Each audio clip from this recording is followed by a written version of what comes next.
Hello friends, எல்லோருக்கும் வணக்கம். Welcome to young investor channel. ஆக்சுவலாக அன்றைக்கி எல்லோரும் மார்க்கெட்டை பார்த்துருப்பீங்க. அன்றைக்கி மார்க்கெட் பார்த்தீங்கன்னா ஓப்பன் ஆகும்போது ஒரு ஃப்ளாட் ரேஞ்சில் ஓப்பன் ஆகின மார்க்கெட்டு. ஆஃப்டர் தட் கொஞ்சம் நேரம் நெகட்டிவில் ட்ரேட் ஆகிட்டு இருந்துச்சு. ஆஃப்டர் தட் பார்க்கும்போது பார்த்தீங்கன்னா மார்க்கெட் ஒரு பாசிட்டிவ் ட்ரெண்டில் ட்ரேட் ஆகிட்டு இருந்துச்சு. அதுக்கப்புறம் பார்த்தீங்கன்னா இப்போ மார்க்கெட் வந்து அப்படி கம்மியாகிட்டே வருது பாயிண்ட்ஸ். ஸோ இதை வச்சு பார்க்கும்போது எனக்கு தெரிஞ்சு இன்றைக்கி ஒரு நெகட்டிவ் ட்ரெண்டில் தான் மார்க்கெட்டை க்ளோஸ் பண்ணுவாங்க அப்படின்னு சொல்லி நான் கெஸ் பண்ணுறேன். ஸோ நிஃப்டி 45 பாயிண்ட்ஸில் இருக்குது பாசிட்டிவ். சென்செக்ஸ் வந்து 104 பாயிண்ட்ஸ் பாசிட்டிவ். நிஃப்டி பேங்க் வந்து 134 பாயிண்ட்ஸ் பாசிட்டிவ். நிஃப்டி ஐடி வந்து இன்றைக்கி ஒரு நெகட்டிவ் ட்ரெண்டில் தான் இருக்குது. 281 பாயிண்ட்ஸ் நெகட்டிவில் இருக்குது. பிஎஸ்சி ஸ்மால் கேப் பார்த்தீங்கன்னா 529 பாயிண்ட்ஸ் பாசிட்டிவில் இருக்குது. இது வந்து மார்க்கெட் அப்டேட்ஸ். ஃபர்ஸ்ட் நியூஸ் பார்த்தீங்கன்னா இன்றைக்கி மார்க்கெட்டில் வந்தது யூஎஸும் சவுதியும் ஒரு பெட்ரோ-டாலர் டீல் வந்து 80 வருஷமாக பண்ணிட்டு இருந்தது பார்த்தீங்கன்னா இப்போ வந்து முடிவடைஞ்சிருக்கு. கிட்டத்தட்ட 80 வருஷம் ஹிஸ்ட்ரி வந்து முடிவடைஞ்சிருக்கு. 1944 பார்த்தீங்கன்னா பிரிட்டன் வுட்ஸ் அக்ரிமெண்ட் அப்படிங்கிற ஒரு அக்ரிமெண்ட் போட்டிருக்காங்க. ஸோ அதில் தான் அந்த டைமில் தான் பார்த்தீங்கன்னா யூஎஸோட டாலர் வேர்ல்டு பிரைமரி ரிசர்வ் கரன்சியாட்டு உருவெடுத்திருக்கு. ஸோ அதில் வந்து கோல்டுக்கு ஆப் வச்சுட்டாங்க.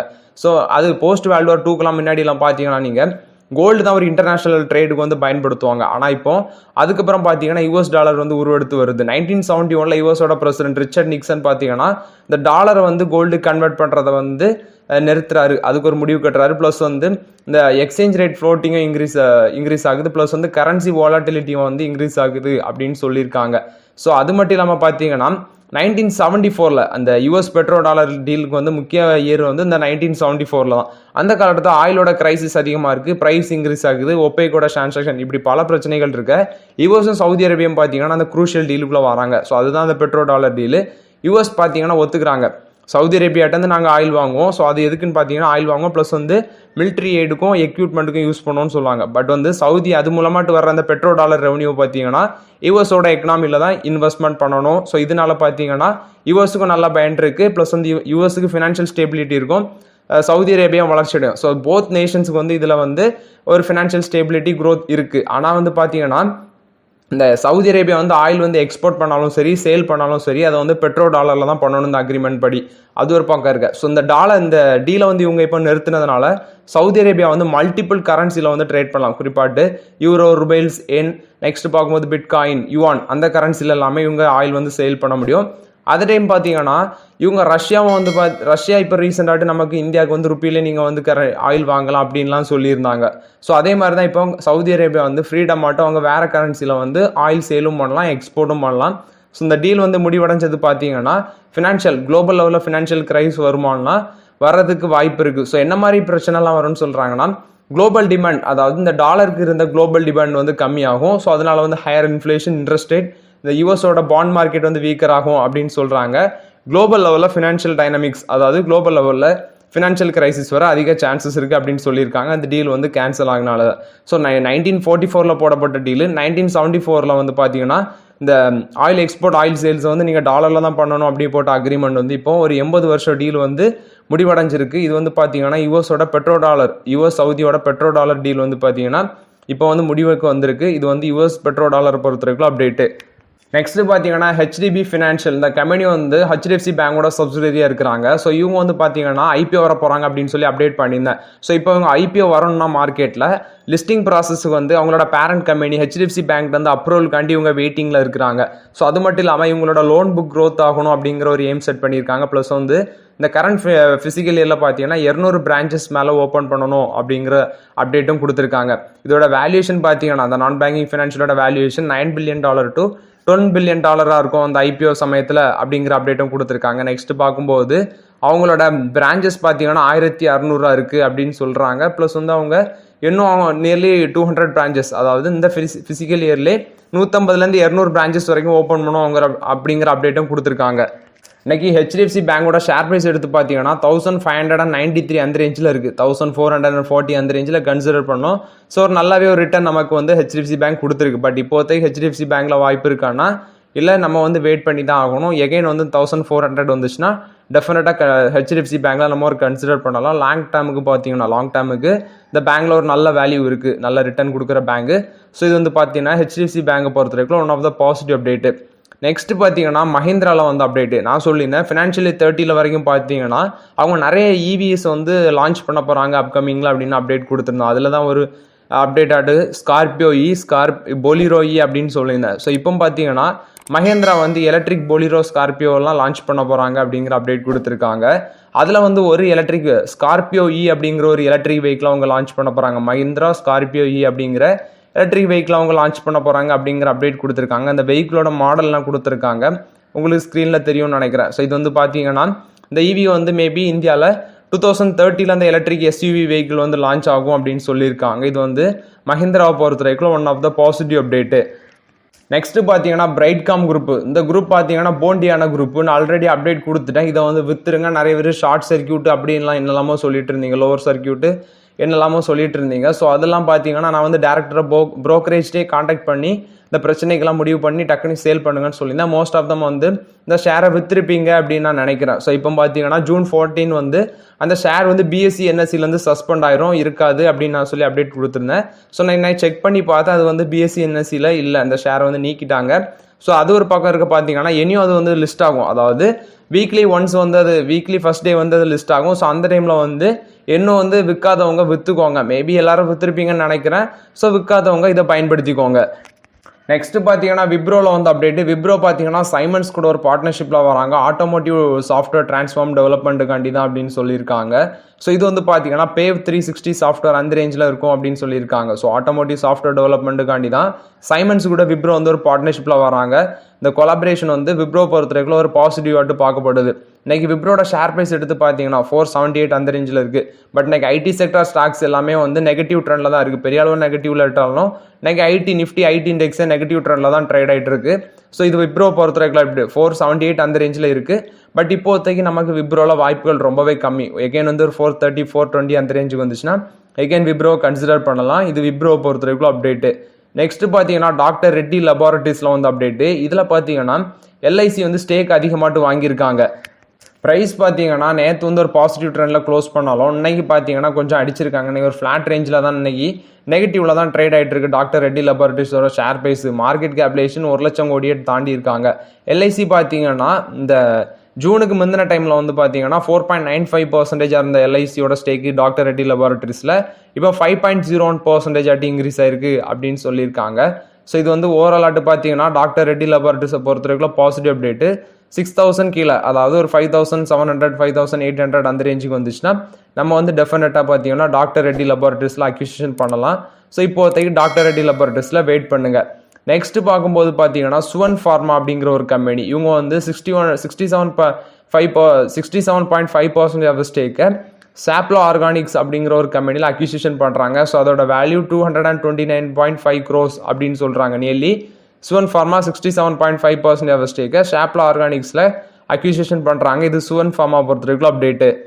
நெக்ஸ்ட் பார்த்தீங்கன்னா எக்ஸைட் இண்டஸ்ட்ரீஸில் வந்து அப்டேட்டு. ஸோ பேட்டரி செக்டார் ஸ்டாக்ல பார்த்தீங்கன்னா எக்ஸைட் இண்டஸ்ட்ரீஸு, நெக்ஸ்ட் வந்து பார்க்கும்போது இந்த அமர்ராஜா பேட்டரி, இந்த ரெண்டு ஸ்டாக்குமே நம்ம வந்து எக்ஸைட் இண்டஸ்ட்ரீஸ் நான் வந்து வாங்குற வாய்ப்பை இழந்துட்டேன். பட் வந்து பார்த்தீங்கன்னா அமர்ராஜா பேட்டரிஸ் வந்து நமக்கு ஒரு நல்ல ஆப்பர்ச்சுனிட்டி கொடுத்துருந்து 700 அந்த ரேஞ்சிலேருந்து இப்போ 1,500 அந்த ரேஞ்ச் வரைக்கும் டச் பண்ணியிருக்கு அமர்ராஜா பேட்டரிஸ்.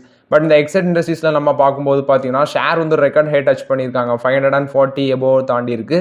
ஸோ ரீசன் பார்க்கும்போது பார்த்தீங்கன்னா இவங்க அவங்களோட சப்சிடரியில் வந்து லித்தியம் அயான் அந்த செக்டாரில் வந்து அவங்களோட லித்தியம் அயான் சப்சிடரியில் பார்த்தீங்கன்னா 75 கோடி இன்வெஸ்ட்மெண்ட் பண்ணியிருக்காங்க. எக்ஸைட் எனர்ஜி சொல்யூஷன்ஸ் லிமிடெடில் இது வந்து எக்ஸைட் இண்டஸ்ட்ரீஸோட சப்சிடரி தான். அதில் வந்து நியர்லி 75 கோடியை வந்து இன்வெஸ்ட்மெண்ட் பண்ணியிருக்காங்க. ஷேர் ப்ரைஸ் பார்க்கும்போது 549 அந்த ரேஞ்ச் வரைக்கும் ஒரு ஃப்ரெஷ் ஹையை டச் பண்ணியிருக்கு. ஸோ அது மட்டும் இல்லாமல் பார்த்தீங்கன்னா அவங்க இந்த ஃபினான்ஷியல் இயரில் தான் இந்த பேட்டரி செக்மெண்ட்டில் 2,452 கோடி வேல்யூ அளவுக்கு வந்து பார்த்தீங்கன்னா அந்த கேபிட்டல் இன்ஃபியூஷன் பண்ணாங்க. இந்த சப்சிடரி பார்த்தீங்கன்னா இவங்களோட subsidiary nearly assembling, selling, battery modules, battery packs, other related ஆக்டிவிட்டீஸில் இருக்கிறாங்க இந்த பேட்டரி செக்மெண்ட்ஸில். ஸோ இது வந்து ஓவராலாட்டு பார்க்கும்போது எக்ஸைட் இண்டஸ்ட்ரீஸோட ஒரு பாசிட்டிவ் அப்டேட். ஏப்ரலில் தான் பார்த்தீங்கன்னா இவங்க சவுத் கொரியனோட ஹியூண்டாய் மோட்டார்ஸ் கூட கியா கார்பரேஷனோட ஒரு பார்ட்னர்ஷிப் வந்தாங்க. ஹோம் கிரவுண்ட் பேட்டரி மேக்கர் இவங்க பார்த்தீங்கன்னா இவங்களுக்கு கூட ஒரு பார்ட்னர்ஷிப் வந்தாங்க. ஸோ இது வந்து பார்த்தீங்கன்னா அதாவது பேட்டரி செக்மெண்ட்லேயே 2 கம்பெனிஸ் தான், ஒன்று எக்ஸைட் இண்டஸ்ட்ரீஸ், இன்னொன்று அமர்ராஜா பேட்டரிஸ். 2 ஷேருமே இப்போ ஹை வேல்யூவில் இருக்குது. ஸோ இப்போதைக்கு நம்ம வெயிட் பண்ணி தான் பார்க்கணும் இந்த செக்டாரில். இது வந்து எக்ஸைட் இண்டஸ்ட்ரீஸை பொறுத்த வரைக்கும் one of the positive update. Next பார்த்தீங்கன்னா பெல் கம்பெனிலேருந்து வந்து அப்டேட், பாரத் ஹெவி எலக்ட்ரிகல்ஸ் லிமிட்லேருந்து வந்து அப்டேட். இவங்களுக்கு பார்த்தீங்கன்னா ஒரு 7,000 கோடி ஆர்டர் வந்து அதானி பவர் வந்து கிடச்சிருக்கு. 2 super critical thermal power plant அமைக்கிறதுக்காண்டி தான். Super critical thermal power plant அமைக்கிறதுக்காண்டி தான். ஒன்று உத்தரப்பிரதேசில் இருக்க மிர்சாப்பூர் டிஸ்ட்ரிக்டில் 2x800 மெகாவாட் வேல்யூ உள்ள ஒரு தெர்மல் பவர் பிளான்ட்டும், நெக்ஸ்ட் வந்து பார்த்தீங்கன்னா சத்தீஸ்கர் ராய்ப்பூரில் அந்த டிஸ்ட்ரிக்டில் ஒரு 2x800 megawatt super critical thermal power plant அமைக்கிறதுக்காண்டி நியர்லி 7000 கோடி ஆர்டர் வந்து பார்த்தீங்கன்னா அதானி பவர் வந்து பெல்லு கிடச்சிருக்கு. ஸோ இது ஓவராலாட்டு பார்க்கும்போது பாரத் ஹெவி எலக்ட்ரானிக்ஸ் லிமிடெடுக்கு ஒரு பாசிட்டிவ் அப்டேட்டாட்டு பார்க்கப்படுது. 7000 கோடி வேல்யூ உள்ள ஆர்டர். இன்றைக்கி ஷேர் ப்ரைஸ் வந்து ஒரு ஃப்ளாட் பாசிட்டிவில் ட்ரேட் ஆகிட்டு இருந்துச்சு, 306 ரூபா அந்த ரேஞ்சில் ட்ரேட் ஆகிட்டு இருந்துச்சு. இது பார்க்கும்போது பார்த்தீங்கன்னா பெல் கம்பெனியை பொறுத்த வரைக்கும் one of the positive update. Next பார்த்தீங்கன்னா டிக்சன் டெக்னாலஜிஸில் வந்து அப்டேட்டு. டிக்சன் டெக்னாலஜிஸ் பார்த்தீங்கன்னா 1500 கோடியிலேருந்து 1800 கோடி வரைக்கும் இந்தியாவில் நெக்ஸ்ட் 3 இயர்ஸில் வந்து இன்வெஸ்ட்மெண்ட் பண்ண போகிறாங்க அப்படிங்கிற அப்டேட் கொடுத்துருக்காங்க. ஸோ இது வந்து பார்த்தீங்கன்னா ஓவரால் ஆட்டு பார்க்கும்போது டிக்சன் டெக்னாலஜிஸை பொறுத்த வரைக்கும் ஒரு பாசிட்டிவ் அப்டேட். இவங்க எலக்ட்ரிக் வெஹிக்கிள் ஸ்பேஸில் ஒரு ஜாயிண்ட் வெஞ்சரை எதிர்பார்க்குறாங்க. அந்த எலக்ட்ரானிக்ஸ் மாடியூல் இவங்க இப்போ மேனுஃபேக்சர் பண்ணிட்டு இருக்காங்க. ஸோ பட் இந்த எலக்ட்ரிக் வெஹிக்கிள் ஸ்பேஸ்லையும் இவங்க ஒரு ஜாயிண்ட் வெஞ்சரை எதிர்பார்த்து இருக்கிறாங்க அப்படிங்கிற அப்டேட் கொடுத்துருக்காங்க. ஸோ வந்து அவங்களோட ப்ரொடக்ஷன் கெப்பாசிட்டி இன்க்ரீஸ் பண்ணுறதுக்காண்டி தான் அந்த 1500 1800 கோடி நெக்ஸ்ட் 3 இயர்ஸில் இன்வெஸ்ட்மெண்ட் பண்ண போகிறோம் அப்படிங்கிற அப்டேட் கொடுத்துருக்காங்க. நெக்ஸ்ட் பார்த்தீங்கன்னா என்டிபிசியில் வந்து அப்டேட். என்டிபிசியோட சப்சிடரி தான் என்டிபிசி கிரீன் எனர்ஜி லிமிடெட். இவங்க பார்த்தீங்கன்னா ஹிந்துஸ்தான் பெட்ரோலியம் கார்பரேஷன் கூட நெக்ஸ்ட் ஹிண்டால்கோ இண்டஸ்ட்ரீஸ் கூட ஒரு பேச்சுவார்த்தையில் இருக்கிறாங்க. அந்த கிரீன் ஹைட்ரஜன் சம்மந்தமாட்டு ஒரு ஜாயிண்ட் வெஞ்சர் அமைக்கிறதுக்காண்டி தான் அந்த பேச்சுவார்த்தையில் இருக்கிறாங்க அப்படின்னு சொல்லியிருக்காங்க. ஸோ இந்த ஜாயிண்ட் வெஞ்சர் மூலமாட்டு கிரீன் ஹைட்ரஜன் ப்ரொவைட் பண்ணி சப்ளை பண்ணுறதுக்காண்டி தான் இந்த பேச்சுவார்த்தையில் இருக்கிறாங்க அப்படின்னு சொல்லியிருக்காங்க என்டிபிசியோட ஷேர் ப்ரைஸ் எடுத்து பார்த்தீங்கன்னா இன்னைக்கு 368 அந்த ரேஞ்சில் ட்ரேட் ஆகிட்டு இருந்துச்சு. ஒரு ஃப்ளாட் நெகட்டிவ்ல இருக்குது. நேற்று 370 வரைக்கும் தாண்டி போன ஷேரு இன்னைக்கு கொஞ்சம் ஒரு நெகட்டிவ் ட்ரெண்டில் தான் இருக்குது. ஸோ அந்த ஷேர் ப்ரைஸ் ஒரு 300 ரூபாய்க்கு கீழே போகிற டைமில் வந்து நம்ம கன்சிடர் பண்ணியிருந்தோம் என்டிபிசி வந்து பார்த்தீங்கன்னா. அதுக்கப்புறம் அடுத்ததாட்டு நான் பார்க்கும்போது ஒரு 330 அந்த ரேஞ்சில் வர கன்சிடர் பண்ணேன் என்டிபிசியில். ஸோ எகைன் வந்து பார்த்தீங்கன்னா என்டிபிசி ஒரு 330 340 அந்த ரேஞ்ச் வந்தாலே என்டிபிசியில் நம்ம ஸ்லோவாக கன்சிடரேஷன் பண்ணலாம். இது வந்து பார்த்தீங்கன்னா என்டிபிசியை பொறுத்த வரைக்கும் one of the positive update. Next பார்த்தீங்கன்னா ரிலையன்ஸோட ஜியோ கொடுத்த அப்டேட்டு. ரிலையன்ஸ் ஜியோ பிளாட்ஃபார்ம் பார்த்தீங்கன்னா சேட்டலைட் இன்டர்நெட்டை வந்து இந்தியாவில் கொண்டு வர போகிறாங்க. ஸோ அதுக்கு வந்து அவங்களோட பிட்டுக்கு வந்து இப்போ கிளியரன்ஸ் கிடச்சிருக்கு. ஸோ இவங்க லக்சன்பர்கில் இருக்கிற எஸ்இ பேஸ்டு நெட்ஒர்க்கு கூட ஒரு ஜாயிண்ட் வெஞ்சர் வச்சு தான் இவங்க வந்து இந்த இந்தியாவோட ஸ்பேஸ் ரெகுலேட்டர்கிட்ட வந்து அப்ரூவல் வாங்கியிருக்காங்க. இப்போ பார்த்தீங்கன்னா எலன் மஸ்கோட ஸ்டார்லிங்கும் அமேசானோட கியூப்பர் அப்படிங்கிற இவங்க தான் இதுக்கு முன்னாடி இந்த சேட்டலைட் இன்டர்நெட் ப்ரொவைட் பண்ணுறதுக்கு வந்து அப்ளை பண்ணி அப்ரூவலும் வாங்கியிருந்தாங்க. ஸோ இப்போ மறுபடியும் பார்த்தீங்கன்னா ரிலையன்ஸ் ஜியோ பிளாட்ஃபார்ம் வந்து இவங்களுக்கு போட்டியாட்டு வந்திருக்காங்க இந்த சேட்டலைட் இன்டர்நெட் ப்ரொவைடிங்கில். இது வந்து பார்த்தீங்கன்னா ரிலையன்ஸ் ஜியோ பொறுத்த வரைக்கும் ஒன் ஆஃப் த பாசிட்டிவ் அப்டேட்டாட்டு பார்க்கப்படுது.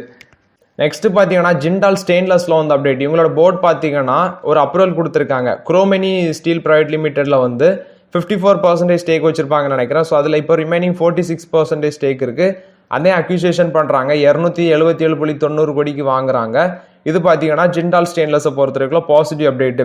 ஜிண்டால் ஸ்டெயின்லெஸ் பார்த்தீங்கன்னா இதை வந்து ஃபஸ்ட்டு 188.19 கோடியை பேமெண்ட் மூலமாட்டும் நெக்ஸ்ட் வந்து ஈக்விட்டி பர்ச்சேஸ் மூலமாட்டி 89.71 crores எடுப்பாங்க அப்படின்னு சொல்லியிருக்காங்க. அதாவது இந்த சிஎஸ்பிஎலோட டெப்ட் மூலமாட்டு இது வந்து பார்த்தீங்கன்னா அவங்களோட ஹோலி ஓன் சப்சிடரியாக இருக்குது. அது மூலமாட்டு டெப்ட் மூலமாட்டு அக்யூர் பண்ணுவாங்க அப்படின்னு சொல்லியிருக்காங்க. இது ஜிண்டால் ஸ்டெயின்லெஸ்ஸை பொறுத்த வரைக்கும் positive update. So okay friends, ஆக்சுவலாக இன்றைக்கி மார்க்கெட் அப்டேட்ஸ் எல்லாமே பார்த்தோம். ப்ளஸ் வந்து இன்டர்நேஷனல் அப்டேட்ஸும் பார்த்தோம். ஸோ பார்த்தீங்கன்னா யூனியன் பட்ஜெட் வந்து எனக்கு தெரிஞ்சு ஜூலை 22 வந்து தாக்கலாக வாய்ப்பு இருக்குது அப்படின்னு சொல்லி ஒரு நியூஸ் வந்துருக்கு. ஸோ அது ஒரு பக்கம் இருக்கு. நெக்ஸ்ட் பார்க்கும்போது இந்த யூஎஸ் பெட்ரோ டாலர் டீல், இந்த சவுதியும் யூஎஸும் பெட்ரோ டாலர் டீலில் வந்து முடிவு கொண்டு வந்திருக்குது. இன்டர்நேஷனல் லெவலில் கொஞ்சம் பெரிய பிரச்சனை இப்போதைக்கு இல்லை, பட் வந்து ஃபியூச்சரில் வர சான்சஸ் அதிகமாகிட்டே இருக்குது. ஸோ வந்து கண்டிப்பாக வரும்லாம் சொல்ல முடியாது, பட் சான்சஸ் இருக்குது அப்படின்னு சொல்லலாம். ஸோ மார்க்கெட்டில் வந்து ரொம்பவே கேர்ஃபுல்லாக இருங்க. ஸோ இது வந்து பட் நம்ம இந்தியாவுக்கும் பாசிட்டிவ் நியூஸ் தான், சவுதிக்கும் பாசிட்டிவ் நியூஸ் தான். ஏன்னா பார்த்தீங்கன்னா மல்டிபிள் கரன்சியில் வந்து ட்ரேட் பண்ணும்போது மற்ற நாட்டோட பொருளாதாரம் முன்னேறும். ப்ளஸ் வந்து இதில் வந்து அமெரிக்காவுக்கு தான் பெரிய அளவில் பெனிஃபிட் இருந்தது. இப்போ அவங்க சவுதி அரேபியா மல்டிபிள் கரன்சியில் வந்து ட்ரேட் பண்ணலாம் அவங்களோட ஆயிலை. ஸோ இது வந்து ஓவராலாட்டு பார்க்கும்போது மார்க்கெட்டில் ரொம்பவே கேர்ஃபுல்லாக இருங்க. இப்போதைக்கு பெரிய அளவில் அமௌண்ட்ஸை கொண்டு மார்க்கெட்டில் பல்க் இன்வெஸ்ட்மெண்ட் பண்ணாதீங்க. செக்ஷன் வைஸ் பிரித்து போடுங்க. கோல்டு, ஷேரு அப்படி தனித்தனியாக பிரித்து போடுங்க. எல்லாத்தையும் கொண்டு மார்க்கெட்டில் இப்போதைக்கு இன்வெஸ்ட்மெண்ட் பண்ணாதீங்க.